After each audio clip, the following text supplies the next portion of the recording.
and thank you for joining me for this dose of virtual vitamin Z. My name is Sandy, and I'm an education specialist for the Detroit Zoological Society, where we celebrate and save wildlife every day. This episode of Virtual Vitamin Z is sponsored by KeyBank, and we are very thankful for their continued support.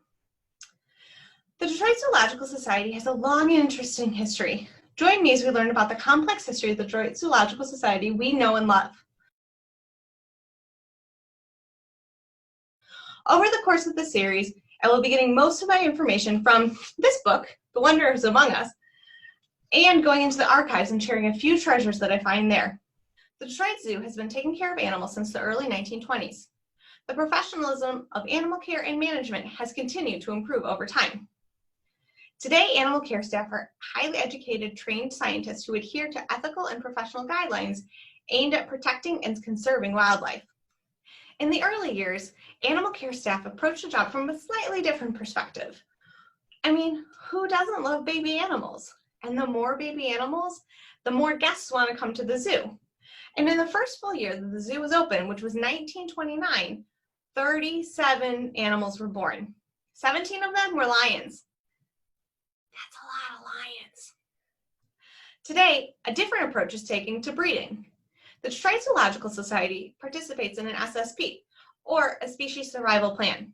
SSPs are coordinated through the Association of Zoos and Aquariums, or AZA, that helps ensure that threatened or endangered species are around for future generations. This is done by maintaining detailed records of the genetic backgrounds of every animal in the care of an AZA institution. Careful planning is used to ensure the genetic diversity of animals in human care is maintained. This means recommendations are made for breeding or not to breed. Careful consideration is also given to ensure that the animals in the institution where the breeding is recommended to take place have the proper space for that animal.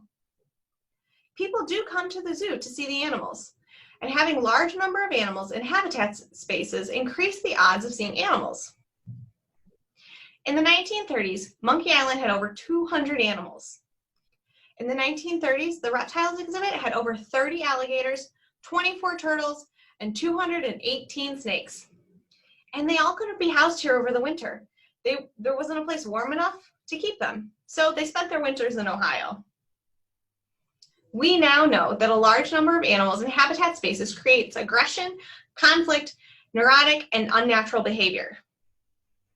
Each habitat today is built to ensure that the animals who live there have options to be seen or not to be seen. Also, careful consideration and thought is put into how many animals should share a space to ensure that the animals who are living there are not just surviving, but they're thriving. In the early years, animals were bought and sold like objects. Oftentimes, they were collected from the wild. Today, the Detroit Zoological Society obtains the animals from other zoos as donations or loans. The only money that is involved is to cover the cost of transit of the animal and the staff to care for the animal. This is just a quick peek into how animal management and care has changed over time. We now focus on what is best for the animals who are under our care who live here at the zoo.